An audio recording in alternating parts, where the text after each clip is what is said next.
10th CBSE board का द्वितीय पाठ का तीसरा पैराग्राफ पर चर्चा करने जा रहा हूं, जो इस प्रकार है।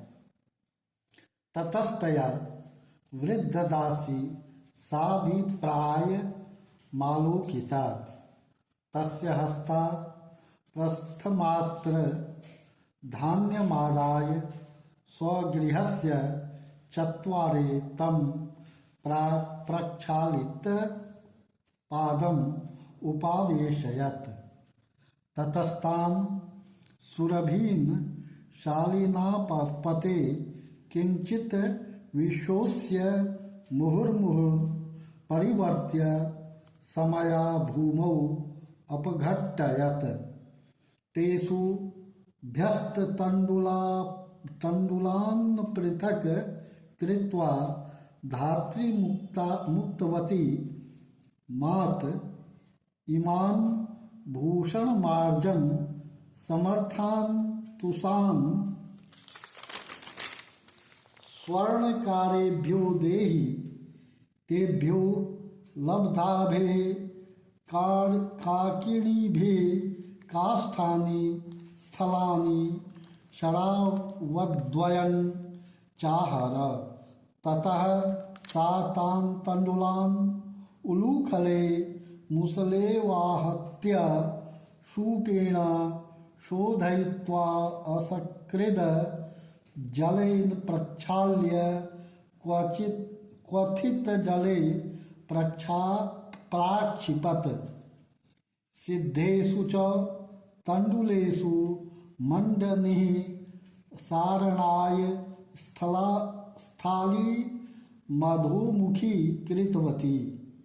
इंधनानि पुनरमासा शमयित्वा कृष्णांगरानपि तदर्थभ्यः प्रेषितवती।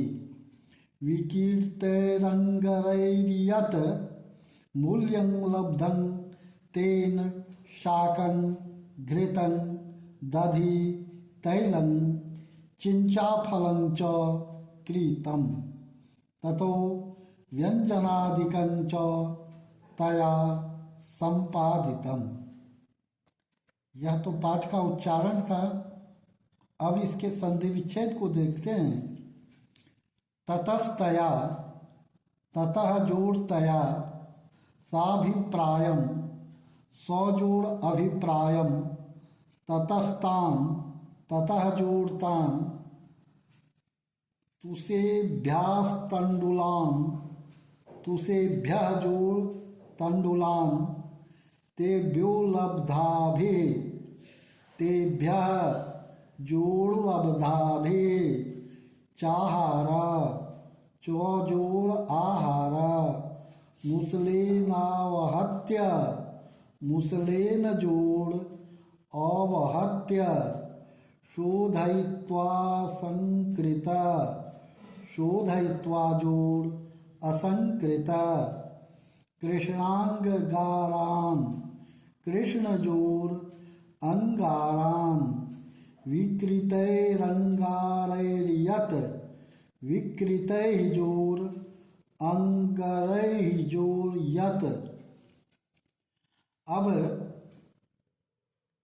शब्दार्थ को देखते हैं।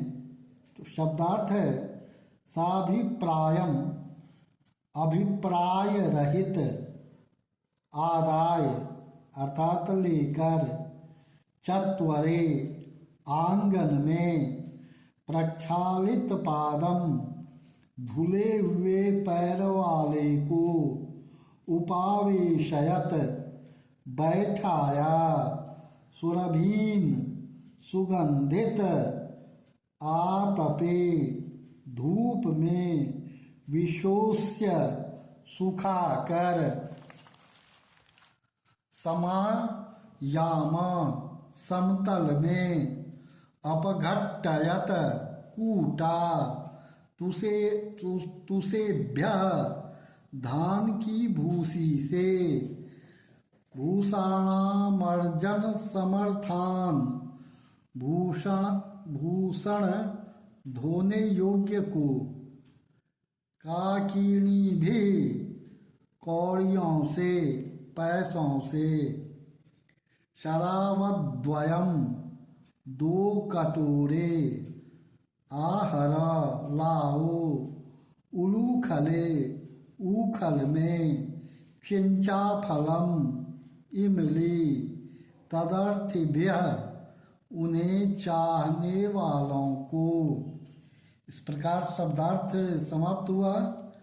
अब इसके इस पैराग्राफ के अर्थ को देखते हैं तो तब उस कन्या के द्वारा वह वृद्ध दासी अभिप्राय सहित देखी गई। उसके हाथ से प्रस्थ मात्र धान को लेकर अपने घर के आंगन में पैर धो लिए गए। शक्ति कुमार को बैठाया। इसके बाद उस कन्या ने उन सुगंधित धानों को कुछ देर तक धूप में सुखाया।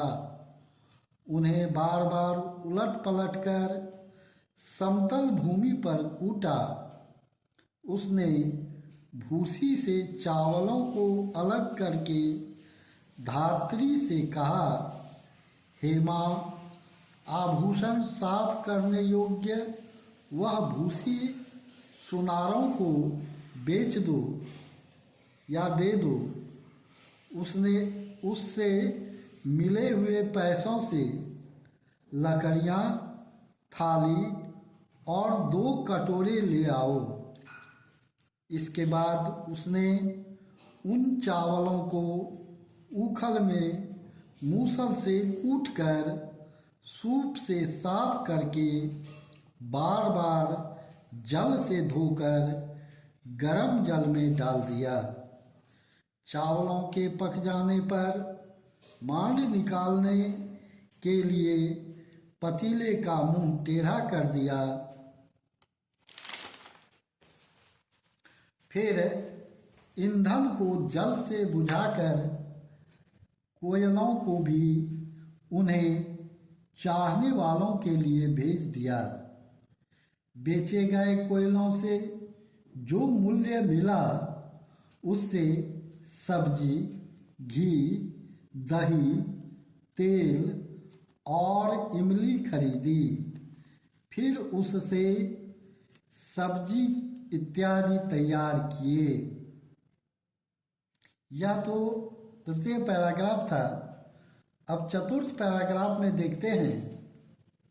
अथ सा कन्या धात्री मुखेना शुद्धाया तिथिं अथ सा कन्या धात्री मुखेना तिथिं स्नानाय प्रेरितवती। स्नान शुद्धायातिथये तैलमालकं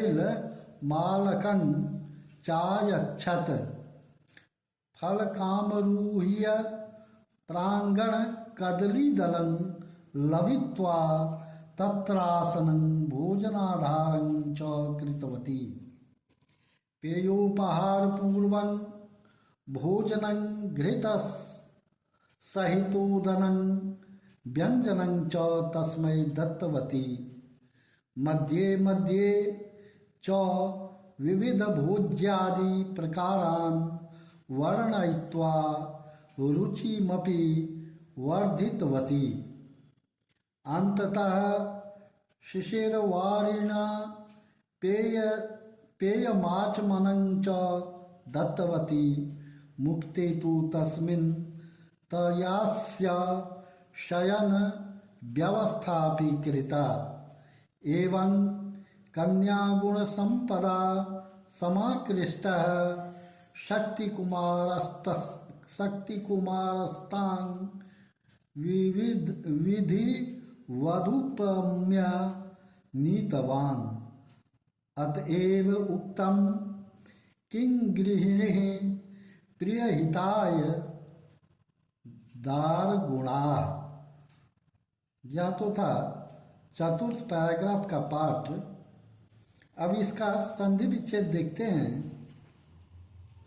तैलमालकम, तैलम जोड़ आमालकम, फलकमारूह्य, फलकम जोड़ आरूह्य,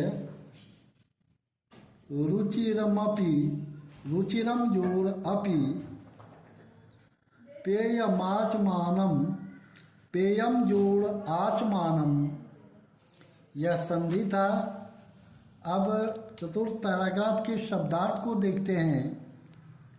तो अयच्छत, दिया, आम लकम, आमला, फलकम, चौकी या पीढ़ा, आरूह्य, चढ़कर, लवित्वा, काटकर, भोजनाधारम, भोजन का आधार, पेयोपहार पूर्वकम, खाने से पूर्व पीने वाले पेय सहित। अब इसका ओदनम, भात, रुचिरम, स्वाद को,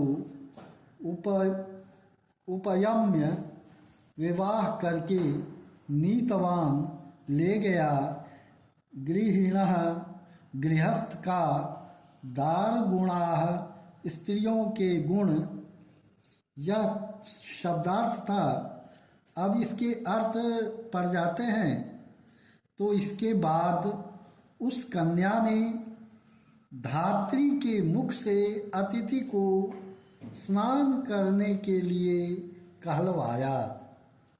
स्नान से शुद्ध हुए अतिथि को तेल और आंवला दिया। चौकी पर चढ़कर आंगन में स्थित केले के पत्ते काटकर वहां आसन और भोजन परोसने का आधार तैयार किया।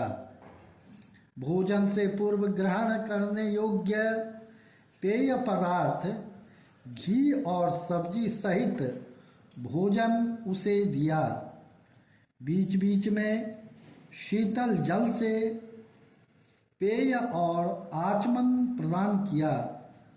उस कन्या ने उसके बाद उसके भोजन कर लेने पर उसके शयन की भी व्यवस्था की। इस प्रकार कन्या के गुणों की संपदा से आकृष्ट शक्ति कुमार ने उससे विधिवत विवाह किया और उसे ले गया। इसलिए कहा गया है, गृहस्थ के प्रिय हित के लिए क्या चाहिए, तरह स्त्री के गुण चाहिए। इस प्रकार पाठ का अंत हुआ। अगले वीडियो में इस पाठ के प्रश्नोत्तर पर चर्चा किया जाएगा।